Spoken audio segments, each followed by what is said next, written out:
Ever since the emergence of commercial digital audio recording, there's been a long-standing debate on whether the digital medium holds the same quality as its vinyl predecessor. So, does vinyl sound better than digital? Let's find out. Technically speaking, CD is a generally superior medium. People who complain about the fact that digital recording is quantized don't understand signal processing.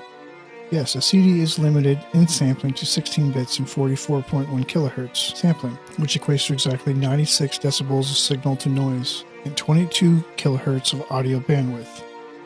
Analog isn't remotely infinite or continuous as novices seem to believe, but subject to various limitations of its own. In fact, signal-to-noise ratio and bandwidth are both analog views of the limiting of amount of information a medium can practically store. Vinyl typically manages to deliver 60 to 70 decibels of signal over noise, the difference between the highest signal level, where the noise overrides any signal level. Modern digital recordings are recorded at 24 bits, yielding a 144 decibel sound-to-noise ratio, where human ears have a range of about 120 to 130 decibels, between what we consider absolute silence and the threshold of pain. So we can hear a range wider than CD under ideal conditions. There's virtually no audio gear that can deliver 144 dB in analog, but it can certainly exceed vinyl or CD, and we can hear that.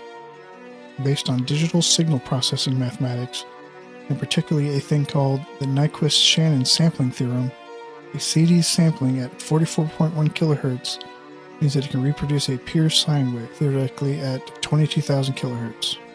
In practice, however, any digital source needs an imaging filter, also known as a reconstruction filter, to prevent false higher frequency images from being heard.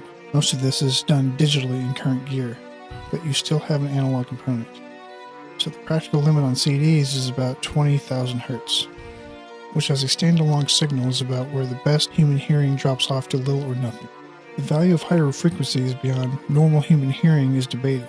If you can edit digital audio and reproduce it, it's absolutely possible to construct an experiment where different very high frequency signals combine in various ways when played back to be audible.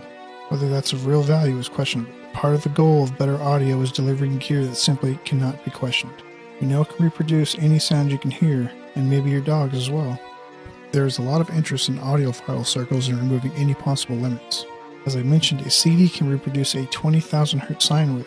That's a pure audio tone with no coloration at all, no timbre. A 20 kHz square or triangle or sawtooth wave contains lots of higher frequency information, which will not be on a CD, and some instruments create a really complex waveform containing all sorts of overtones. However, if you check your own hearing, you'll notice that sine, square, and triangle waveforms all start to sound more the same as you increase frequency. Could be your listening equipment filtering out anything over 20 kHz, or it could be your own ears doing the same thing. A vinyl can produce higher frequencies, but it's a difficult thing. You're not spending well over $1,000 on your turntable. It's unlikely your pickup will handle much beyond 20,000 Hz, even though the highest frequencies put on a vinyl are boosted 20 decibels. Because of this kind of loss, it's also the case that going above 20,000 Hz or so will actually destroy the cutting lathes used to cut LP masters. So if the material does contain higher frequency information, it's either filtered or it has to be cut at half to one-third speed. So yeah, it's possible for an LP to have higher frequency information. Back in the 70s, there was a format called SQ that modulated back channels of a quadraphonic mix up beyond 20,000 Hz point. The equipment for this was very expensive. Some SQ turntables ran $5,000 or more at today's prices, and they had lots of problems with channel separation and bleed, but overall it does demonstrate the possibility of higher frequencies on LP. But basically, most people playing LPs won't get higher frequencies than CD. They will get lower dynamic range and more noise. So, does vinyl sound better than digital? Yes, but only in isolated situations of people spending thousands of dollars on the proper audio gear and having the range of hearing to be able to tell the difference in the first place. What do you think? Let me know in the comments.